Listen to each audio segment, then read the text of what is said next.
அன்புள்ள நண்பர்களே, நான் உங்கள் ரமேஷ் பாபு மாடர்ன் இன்டகிரேட் ஃபார்மில் இருந்து.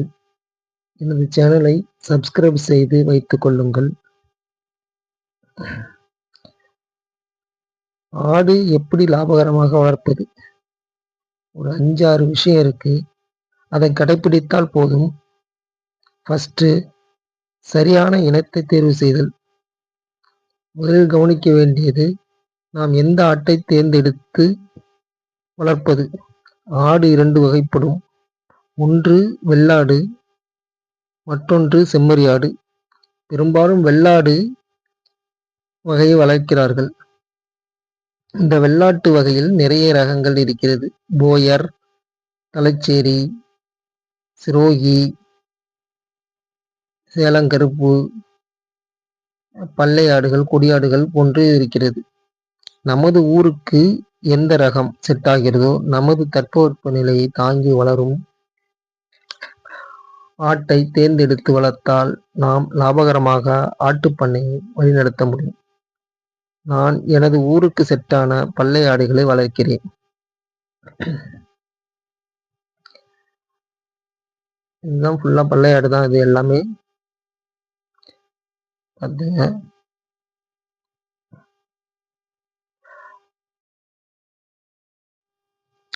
எனது இடத்திற்கு தகுந்த இனத்தை தேர்வு செய்து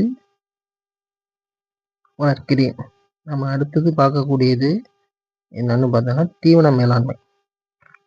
தீவன மேலாண்மை இயற்கையாக என்கிட்ட நிறைய புல் வகைகள் இருக்கு. இதில் நான் இந்த புல்லில் விட்டு தான் ஃபஸ்ட்டு மேய்ப்பேன். அது காலம்பரை மேய்ச்சலுக்கு விட்டுறது. எப்போதும் ஆடுங்களை மேய்ச்சலுக்கு விட்டுறது.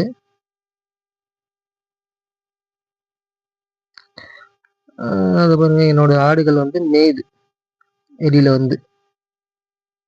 மேய்ஞ்சிக்கிட்டு இருக்கு. இப்படிதான் மேய்ச்சலுக்கு விட்டுருவேன்.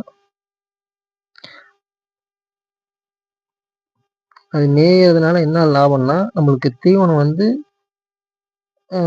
நம்ம செலவு கொஞ்சம் கம்மியாகும் மேயறது. அதனால தீவன மேலாண்மைங்கிறது முதல்ல நம்ம ஒரு மேய்ச்சலுக்கான இடமாக இருக்க வேண்டும். அது மேயறதுக்கு இடம் இருக்கும், அது ஃப்ரீயாக மேயணும். இந்த பல்லை ஆடுகளை பொறுத்த வரைக்கும் நல்லா மேயணும். அதை நம்ம வெட்டி அப்படி மேய்ஞ்சாதான் அது சுறுசுறுப்பாக இருக்கு. அதனால் ஃபஸ்ட்டு மேய விட்டுடணும். இப்போ நான் வேலி மசால், இந்த பாருங்க, வேலி மசால் வச்சுருக்கேன், சூப்பர் நெப்பீர் வச்சுருக்கேன்.